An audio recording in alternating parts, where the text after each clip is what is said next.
Күндүн башкы окуялары 11 каналында мен Назика Атамбекова кыскача алар тууралуу. Өкмөттүн негизги курамы дээрлик өзгөрүлгөн жок. Премьер-министрдин милдетин аткаруучу Сооронбай Жээнбеков жаңы өкмөттүн курамын сунуштап жатат. Бул арада Америка эли 45-президенттин тандоо алдында турат. Коомдук сурамжылоолор көрсөткөндөй, азырынча талапкерлер ортосунда бири-биринен алда озуп кеткен чоң эле айырмачылыктар жок. Ошентсе да сиз добушуңузду кимге берет элеңиз? Теманы улай Америкадагы шайлоо эмнеси менен өзгөчөлөнөт? АКШнын жаңы президенти тандалса, Кыргызстандын тышкы саясатында эмнелер болуп кетет? Толугураак билиңиз.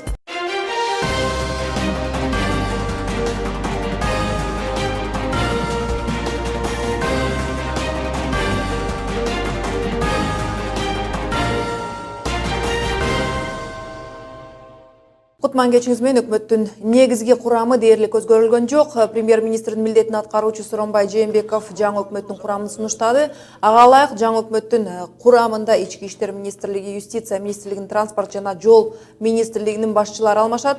Кашкар Жунушалиевдин ордуна улуттук коопсуздук кызматынын алдындагы коррупцияга каршы күрөшүүнүн агенттигинин директору болуп иштеп жүргөн Улан Исраилов сунушталды. Ал эми юстиция министри Уран Ахметов жана транспорт, коммуникация жана жолдор министри Шамшитбек Калилов ал эми өз арызына ылайык кызматтан кеткен Элвира Сариеванын ордуна билим берүү жана илим министри Гүлмира Кудайбердиева. Калган жетекчилер ордунда эле калышат. Аларды атап кетсем, биринчи вице-премьер Мухаммедкалый Абулгазиев, вице-премьерлер Олег Панкратов менен Жеңиш Разаков, социалдык маселелер боюнча вице-премьерликке Кыргызстан фракциясынын депутаты Чолпон Султанбекова көрсөтүлдү. Экономика министри Арзыбек Кожошов, финансы министри Адылбек Касымалиев, Айыл чарба тамак аш өнөр жай жана мелиорация министри Нурбек Мурашев, тышкы иштер министри Эрлан Абдылдаев, өзгөчө кырдаалдар министри Кубатбек Боронов, маданият, маалымат жана туризм министри Түгүлбай Казаков, саламаттык сактоо министрлиги Талантбек Батыралиев, эмгек жана социалдык өнүгүү министри Талайгүл Исакунова, өнөр жай, энергетика жана жер казынасын пайдалануу мамлекеттик комитети Дүйшөнбек Зилаев. Эске салсак, парламенттеги көпчүлүк коалиция тарагандыктан өкмөт отставкага кеткен. Президент көпчүлүк коалицияны түзүү укугун КСДП фракциясына берген. Жаңы коалициянын катарына КСДП Кыргызстан жана Бир Бол фракциялары кирген. Жалыктарды улантабыз. Кыргызстандын борбордук шайлоо комиссиясы мөөнөтүнөн мурда өгүт иштерин жүргүзүүгө болбой турганын эскертти. Таратылган маалыматка ылайык, шаардык кеңешке талапкерлерди саясий партиялар көргөзө алат. Айылдык кеңешке саясий партиялар менен жарандар да өзүнүн талапкерлигин көрсөтсө болот. Талапкерлер болууга 21 жаштан жогорку жарандардын мүмкүнчүлүгү бар. Шаардык кеңешке талапкерлерди көрсөтүү шайлоо башталганга чейин 40 күн мурда, башкача айтканда 31 октябрга чейин өтүшү керек. Айылдык кеңештерге шайлоо башталардан 30 күн мурда, башкача айтканда 11 ноябрга чейин көрсөтүшү зарыл. Ал эми талапкерлердин көрсөткөн саясий партиялар шайлоо фондусун түзүшү керектигин айтышты. Шаардык кеңештерге саясий партиядан көрсөтүлгөн талапкерлердин шайлоо фондусу эң аз 20 000 сом. Ал эми Бишкек жана Оштун шаардык кеңештерине саясий партиядан көрсөтүлгөндөр үчүн эң азы 50 000 сом деп бекитилген. Бул өзгөртүү жогорку кеңеште кабыл алынса, анда пара берүү менен сатып алганга аракеттене турган жаран бул кылмыш болгонун түшүнүп, жасаганга барбайт. Ал эми берененин экинчи бөлүмүндө талапкерлердин жана анын жакындарынын жоопкерчилиги каралган. Жоопкерчиликке тартуу өзүнө кылмыштуулук беренесин, айып төлөөнү жада калса жумуш ордунан бошотууну камтыйт. Америка эли 45-президенттин тандоо алдында турат. Коомдук сурамжылоолор көрсөткөндөй, азырынча талапкерлер ортосунда бири-биринен алдыга озуп кеткен чоң эле айырмачылыктар жок. Демек, добуштардын жыйынтыгы менен гана болочоктогу президенттин ысымы белгилүү болмокчу. Добуш берүүнүн жадыбалы алдын ала эле белгилүү болгондуктан негизи чечүүчү роль ойной турган штаттар кайсы талапкерлерге ыктаса, демек болжолдуу тыянактарды чыгарууга болот. Ошол эле кезде кыргызстандыктар эми талапкердин кайсынысына добуштарын беришмек эле деген суроону 11 каналынын кабарчылары суроо салып көрүштү. Эми кимиз экенин билбейм, мен чын эле өкөтөң эле недостойный деп ойлойм. Клинтонго. Эмне үчүн? Бир жагынан демократ, экинчи жагынан эми аял кишиге да жол бериш керек да. Аял кишилер эми эмне кылып атпайбы, реформа кылып атпайбы? Трамп. Бул дүйнөдө жеңилдик кылам деп атат. Алыга Билл Клинтон аялы bir аждар аял ол. Эми акыйкаттуу бир мындай түзүгүрөөк. Мен Клинтон жанагы айымга бердим. Айымга бердим кызым. Анткени түбүнөн берге тектүү кишилер да, көрдүңбү? Анан айым деген мээримдүү келет. 11 каналында АКШ-дагы шайлоо темасын улайбыз. Кесиптешим Элеонора дал ушул АКШ-дагы шайлоонун өзгөчөлүктөрүнө токтолмокчу. Менимче Америкадагы шайлоо системасындагы өзгөчөлүктөр президенттикке талапкерлерди жылдыруудан башталат десек болот. Америкада өлкө башчысы болом деген адамга негизги талаптар кандай экен? Рахмат Назик, ушул президент болчу адамга Америкада кандай талаптар бар? Эң негизгиси президент болом деген адам ушул АКШ жараны болушу керек жана АКШда төрөлүшү керек. Мындан тышкары жаш курагы боюнча айта турган болсом, ал адам 35 жаштан жогору болуш керек жана өзүнүн өмүрүнүн 14 жылын ушул Америкада жашап келиши шарт. Негизи эле Америкада ушул президентке талапкерлерди сүрөндө же болбосо көрсөтүү бир аз өзгөчөлүктөргө ээ. Айталы ушу өзүңүздөр билесиздер, Америкада эки негизги республикачылар жана демократтар партиялар бар жана бул партиялар ушу партия ичинде өз талапкерлерин февралдан баштап эле алдыга жылдыра башташат. Ушул ноябрда боло турган президенттик шайлоого чейин эле. Жана ал талапкерлердин suurулуп чыгышы ушул июль айына барып бир аз аныкталып токтолуп калат. Ал убакка чейин ушул АКШдагы ар бир штатта талапкерлерди сүрөндөө боюнча жана праймериз, кокус өңдүү процедуралар нерселер өтүлүп, ошо партия тарабынан бир адам табылып, аныкталып, жана ал партия тарабынан бекитилет. Партия тарабынан бекитилгенден кийин ушул шайлоого жакын ушул эки негизги партиянын талапкерлери телевиденияда ошо сыналгы аркылуу теледебаттарга чыгат жана ал теледебаттар 3 жолу өтөт жана бардык ушул дебаттар бүт өлкө боюнча көрсөтүлөт. Негизинен эле талапкерлерди жылдыруу боюнча айта турган болсом, ушул Америкада президентке талапкерлер көрсөтүлгөн талапкерлер мурда кийин сенатор болуп иштеппи же болбосо кайсы бир штаттын губернатору болуппу же жок эле дегенде ушул жогорку аскер кызматындагы адамдар болуп, буга чейин эл көзүнө көрүнүп калган, эл оозуна алынып калган адамдар ушул талапкерлиги көрсөтүлөт. АКШда шайлоочулар коллегиясы деген түшүнүк бар. Шайлоочулардын өзүнөн добуш алуудан мурда ушул шайлоочулар коллегиясынын добушун алуу маанилүү делет. Бул институттун шайлоодогу ролу кандай? Себеби бул дагы башка өзгөчөлүктөрдүн бири да. Ооба, туура белгиледиңиз. Негизи АКШда ошо шайлоочулардан мурун дагы ошо шайлоочулар коллегиясынын берген бүтүмү же алардын добушу абдан маанилүү деп эсептелет. Себеби шайлоочулар коллегиясынын акыркы бүтүмү ошо шайлоонун жыйынтыгына түздөн түз көз каранды десек болот. Учурда Америкада 55 штат жана 1 Колумбия округу бар. Жана бүт өлкө боюнча санап келе турган болсок, Америкада баш аягы ошо шайлоочулар коллегиясына 538 адам кирет. Жана ар бир штатта алардын саны ар башкача. Мисалы үчүн калк жык жайгашкан дейли Калифорния штатында ошол шайлоочулар коллегиясынан кирген адамдардын саны 55 санды түзөт. Ал эми кичине калкы сейрегирээк, азыраак Батыш Вирджинияда болсо, ошо шайлоочулар коллегиясына болгону 5 гана адам кирет. Президент болом деген талапкер ушул шайлоонун жыйынтыгында биз башта айткан 538 ошо шайлоочулар коллегиясынан кирген адамдардын эң жок эле дегенде 270 адамдын добушуна ээ болушу керек. Негизи эле шайлоочулар коллегиясы, органы, институту кандай түзүлүп калган, бул да өзүнчө бир кызык нерсе. Тарыхына кыскача токтоло кете турган болсок, ушул АКШда, Америкада 1787 жылы биринчи конституция кабыл алынган жана ошол конституция кабыл алынып жаткан убакта Америкада болгону 13 штат болгон экен. Жана ошол майда штат өкүлдөрү алардын кызыкчылыктары, добуштары чоңураак штаттардын басмырына калып калат, же болбосо алардын кызыкчылыктары эсепке алынбай калабы деген коркунучтардан улам.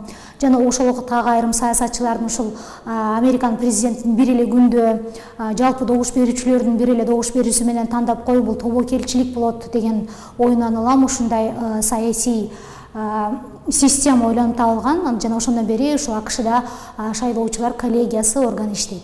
Баса дагы бир кызык нерсе туурасында окуп алдым. Америкада өтүп кеткен шайлоолор дайыма шейшемби күнгө белгиленет. Мисалы, мурунку советтик өлкөлөрдө дем алыш күндөрү шайлоо өтөт эмеспи? Айтор себеби эмнеде экен? Ооба, бул дагы абдан кызык нерсе. Негизи дүйнөнүн көп өлкөлөрүндө ошол президенттик шайлоолор болобу же парламенттик шайлоолор болобу жекшемби же ишемби күндөргө туура келет. Ал эми Америкада болсо бул ушул шайлоолор шейшембиде өтүп келет. тарыхка кайрыла турган болсок, ушу Америкада президенттик шайлоо биринчи жолу шейшемби күнү 1845-жылы өткөн экен. Ошол күнү өтсүн деп бекитилген экен. Негизи эле ушул 19-жылымдын экинчи жарымында дейликпи же кап ортосуна алыкпы, киши ошол убакта негизинен агрардык өлкө болгон. Жана ошол шайлоо участкасына барыш үчүн ошол убакта жашаган фермерлер болобу же дыйкандар болобу, алар ушу аттарын минип алып шайлоо участкасына 1-2 саат жол жүрүп барууга туура келген.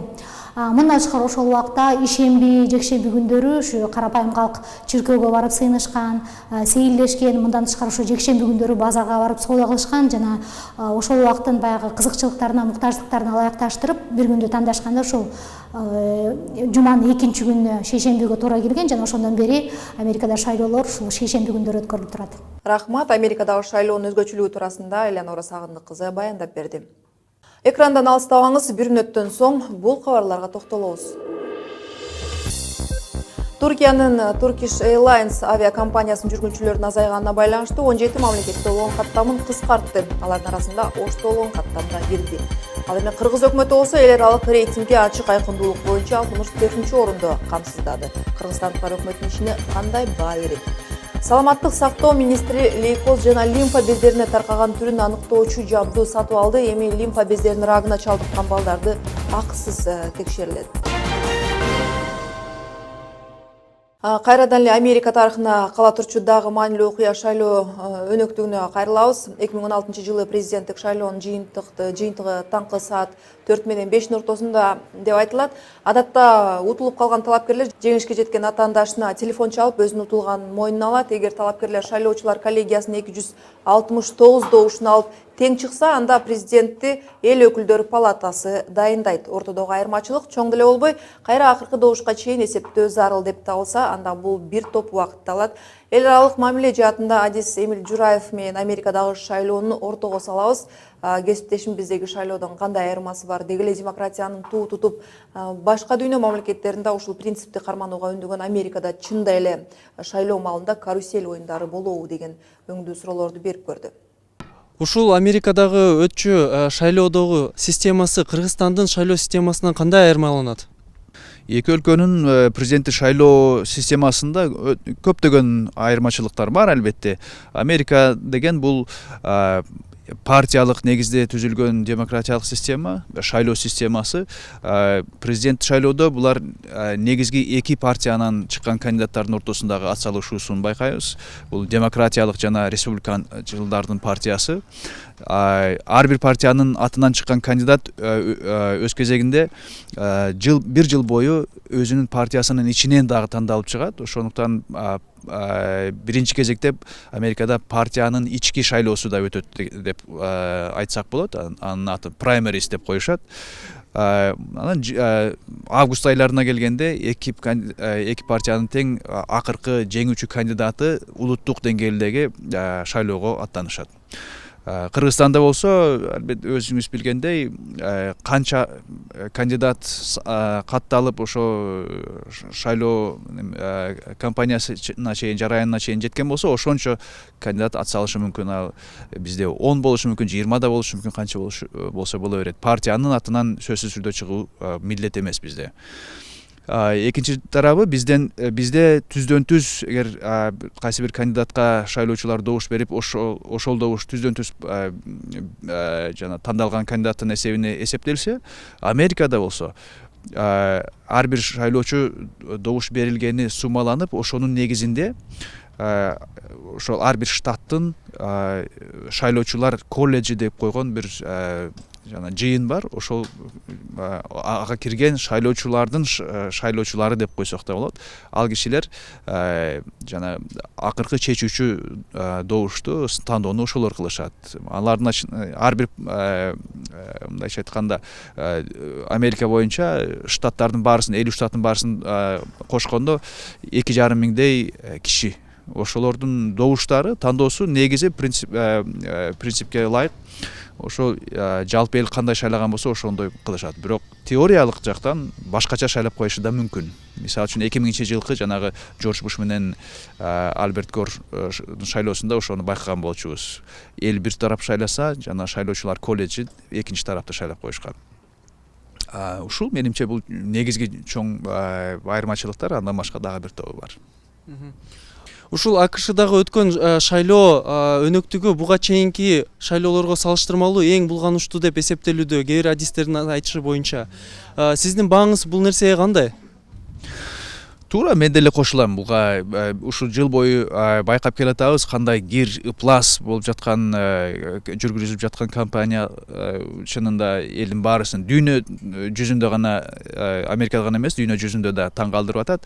Мунун негизги эле ошол айырмачылыгы башка шайлоолорго салыштырмалуу ушу бул кезде шайлоо кандидаттардын бирөөсү бул буга чейин саясатка тиешеси болбогон, эл өкүлү болуп көрбөгөн миллиардер ишкер, өзүнүн бизнес империясын жана куруучулук жана отель мейманкана бизнесинде түптөгөн миллиардер Дональд Трамп. Анын шайлоо жараянын жүргүзгөндөгү эң негизги тактикасы же стратегиясы ушул өз атаандаштарын партиянын негизинде болобу, улуттук деңгээлде болобу, жана Хиллари Клинтонго каршы бул ошол атаандашын жамандоо, жекелик өзүнүн басып өткөн немелерин, айткан сөздөрүн, тияка басты, бияка басты, көбүнесе жалган да сөздөрүн айтып, ошо жамандоого аракет кылып келди. Ошол эле кезде өзүнүн такай бир программасы да, идеясы да жокко карабастан риторикасы демагогиялык түрдөгү сүйлөшкөнү бул өзгөчө расисттик, шовинисттик, башкаларга жана башка улут болобу, дин, расасына карай чыдабуулукка болгон ушундай багыттарда болгон идеяларды берип атты. Бул албетте бул Американын саясий маданиятында, тажрыйбасында мындай нерселерге негизи жол берилбей келген болчу. Бул кезде ушундай буга чейин табу болуп келген сөздөрдө кадыресе темаларга айланып калганы, ошонун негизинде менимче элдер муну булганычтуу ыплас шайлоо кампаниясы деп айтышат.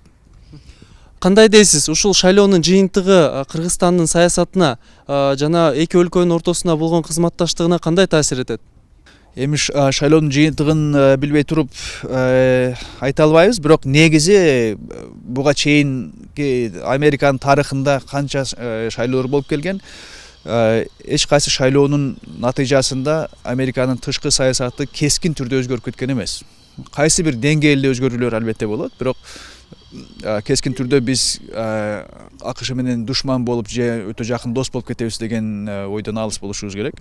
Бирок көпчүлүк азыр жана айтып атышат, ошо Хиллари Клинтон алдын ала сурамжылоолорго карата жараша жеңүүчүдөй болуп, жеңип алуучудай болуп турат. Эгер ошондой болчу болсо, анда менимче эки өлкөнүн арасындагы мамилелерди жакшыртууга кандайдыр бир жакшы жышаан түзүлүп калышы мүмкүн дейм. Анткени кандай гана шайлоо болбосун, кимдер катышпасын, шайлоодун натыйжасында мамлекеттер арасында жаңы диалог баштоого, жаңы башталыш ачууга көбүнесе ошондой шарт түзүлөт да. Биз эгер ошону жакшы колдонуучу болсок, Хиллари Клинтон Кыргызстанга бир нече жолу мурда келип кеткен, жакшы түшүнгөн, билген жагы бар. Менимче эки мамлекеттин ортосунда конструктивдүү диалогду кайра баштоого мүмкүнчүлүк түзүлүп калмак. Эми башка темага өтөлүк. Саламаттык сактоо министри лейкоз жана лимфа бездерине таркаган түрүн аныктоочу иммунофенотип жабдуусун сатып алганы кабарлады.